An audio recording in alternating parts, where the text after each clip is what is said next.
Alors, combien coûte un jeu? Je veux absolument qu'on voit ça ensemble parce que ça va vous aider à savoir quel pourcentage vous allez donner aux gens qui vont travailler pour vous sans argent. Et ça, c'est important en tant qu'indé. D'accord? S'il y a des gens qui vous rejoignent, un graphiste, écoute, tu fais le graphiste de mon jeu, j'ai pas de thune, mais tu es intéressé et je te donne un pourcentage. Quel pourcentage je lui donne? Comment on calcule ça? Pourquoi je lui donnerais 1%, 10%, 20%? On va essayer de calculer parce que nous, on voit des trucs fous. Moi, j'ai vu des mecs qui donnaient 20% au sound designer. Il y a des sound designers là. Voilà, 20% du jeu. Ils sont 10, et sur les 10, il y en a un, il touche 20%. Donc, on va essayer d'expliquer ça. Alors, pour faire un jeu, il faut deux choses, des compétences et du temps. C'est tout. Il ne faut rien d'autre. Il faut des gens qui ont un savoir-faire, et ces gens-là, il leur faut tant de temps pour faire leur jeu. Ok? Et c'est comme ça. Comment? Il faut des pizzas, ouais. Il faut aussi des pizzas, budget pizza. Donc, c'est comme un salarié. Un salarié, pourquoi on est salarié? Si vous avez un patron, il vous paye pour vos compétences et votre temps. Et votre salaire, il est en fonction de votre savoir-faire, de votre compétence et du temps que vous y mettez dans votre société. Et bien, c'est pareil pour un jeu. Donc, il faut déjà apprendre à calculer un jeu. Donc, vous avez votre jeu d'ensemble.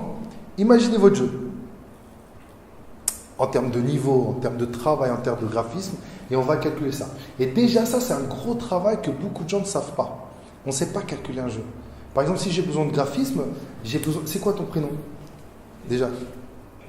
Clément. Il est bon, il a du talent, j'ai un jeu, mais je sais combien de temps j'ai besoin de toi, je ne sais pas en fait. Beaucoup de gens ne savent pas, parce qu'ils ne savent pas budgétiser un jeu. Tu es fort, tu veux venir dans ma team, mais j'ai besoin de combien de temps? 1 mois, 6 mois, 8 mois. Ça, c'est à vous de le savoir. Déjà, apprenez ça. Combien j'ai besoin de toi? Combien j'ai besoin de toi? Toi. D'accord? Après, il faut être aussi réaliste par rapport à tu me demandes de faire un personnage, je vais te faire une semaine.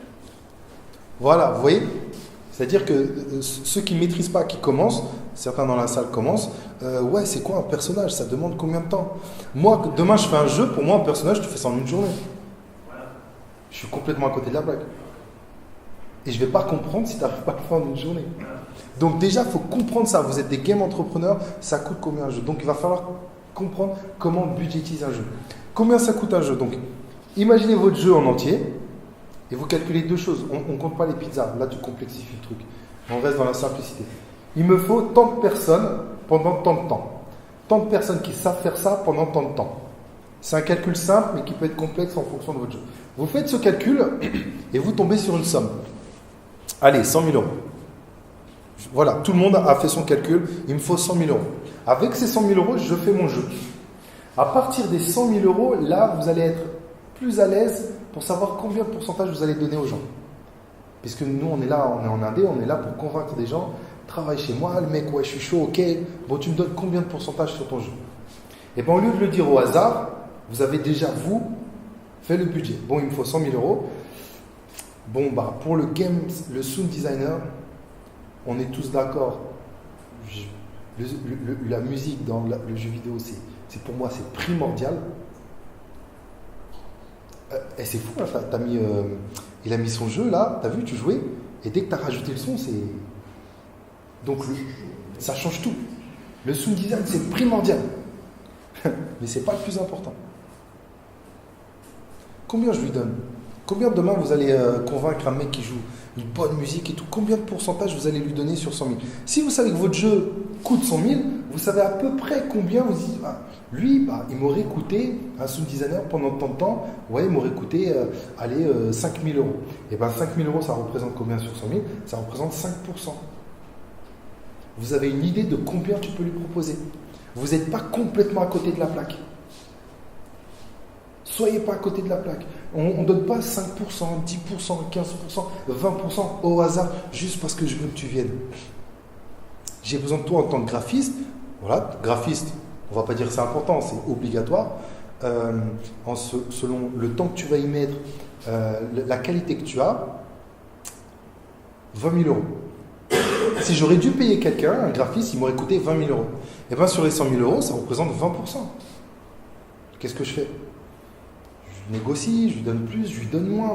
Mais vous êtes quelque part plus proche de la vérité que j'ai même pas le budget du jeu et je te donne déjà un pourcentage. Demain, vous allez croiser un mec qui va vous dire ouais, ça m'intéresse, je suis chaud. Vous allez négocier et vous ne saurez même pas combien vous allez lui donner de pourcentage et vous allez faire des conneries. Nous, on a vu ça vous paraît évident, mais nous, j'ai déjà rencontré plein de gens qui. Je vous ai dit 20% pour un sound designer, c'est à côté de la plaque. Parce que si on est deux, moi je suis tout seul et je trouve un sound designer, je lui donne 20%. Et qu'il me faut aussi un graphiste, un programmeur, un level design, tout ça, je vais leur donner, si je donne au son 20%, je vais donner combien aux autres? Vous voyez?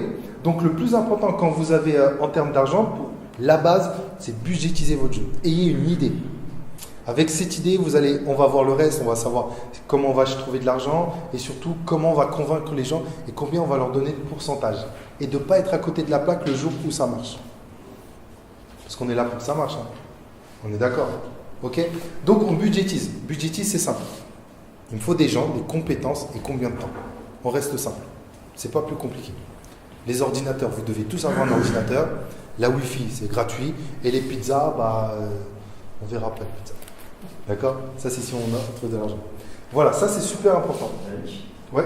Le pourcentage que tu parles, c'est sur logique, les levées de fonds qui 100 000, c'est pour dire quand il y aura levé de fonds et que tu auras 100 000, tu récupéreras 5% de ces 100 000, ou c'est un pourcentage au bénéfice le jour où le jeu sort? C'est toi le boss, c'est toi qui décides. Tu as les deux. Allez, justement, là, on a un exemple, c'est ça dépend si pour faire le jeu, il te faut que 100 000 et que tu arrives à trouver 100 000, c'est génial, tu as de quoi payer le mec. Mais s'il te faut 500 000 et que tu trouves 100 000, c'est surtout pas pour payer le mec. C'est pour continuer l'aventure. Vous voyez par rapport à ce que Florent dit. Si tu trouves de l'argent, ça dépend le budget de ton jeu. Si tu trouves le budget, bah ouais, tu payes tout le monde est content. Allez, maintenant on bosse vraiment. Du coup, dans ce logique-là, tu fais la même logique au pourcentage au bénéfice. Tu estimes combien il devrait rapporter, et puis tu vois par rapport à ça, combien tu pourrais lui donner. Non, pas le bénéfice. Parce que là, on est. À part si tu as envie de faire rêver les gens et leur mentir un petit peu. Parce que les bénéfices, on est complètement à côté de la plaque et tu auras plus de chances à convaincre quelqu'un en étant honnête, en leur disant voilà, tu coûtes 5 000 €, le jeu il coûte tant, je te donne tel pourcentage parce que je vais me démerder pour trouver l'argent. Si tu arrives à le convaincre comme ça, c'est bien. Mais si tu lui promets du bénéfice, en sachant que tu as de fortes chances que le jeu ne sort jamais, qu'il va y avoir des complications, que tu n'es pas prêt à signer, qu'il y a toujours des imprévus, que le mec il te dit oui, mais au bout de 3 mois il voit que ça. Non. Ça, on le voit souvent et ça va nulle part. Mieux vaut sur le budget. Écoute, si j'avais de l'argent, je t'aurais payé 10 000 €. Sur 100 000 €, je te donne 10% dès que je lève de l'argent. On va le voir, crowdfunding, tout ça. Mais pas sur le bénéfice. Ça, c'est les associés. Ça, c'est les associés qui ne parlent pas d'argent, qui parlent plus de pourcentage, parce qu'on va tout faire pour gagner énormément d'argent. D'accord? Vous comprenez un peu ça? Ok, ouais, c'est important, faites-le. Parce que vous allez rencontrer des associés, et si vous maîtrisez ce sujet, déjà, tu sens un peu plus la confiance. Tu dis pas, viens, j'ai un jeu, on s'en fiche, ça va prendre du temps, on va faire. Mec, on sait même pas quand est-ce qu'il va finir. Non, je sais exactement combien il va nous dépenser, combien de temps on va le mettre. Il y a toujours c'est pas 100% sûr, mais déjà, vous apportez un peu de confiance et vous savez, vous maîtrisez votre sujet. Ok? C'est super important, budgétisez votre jeu.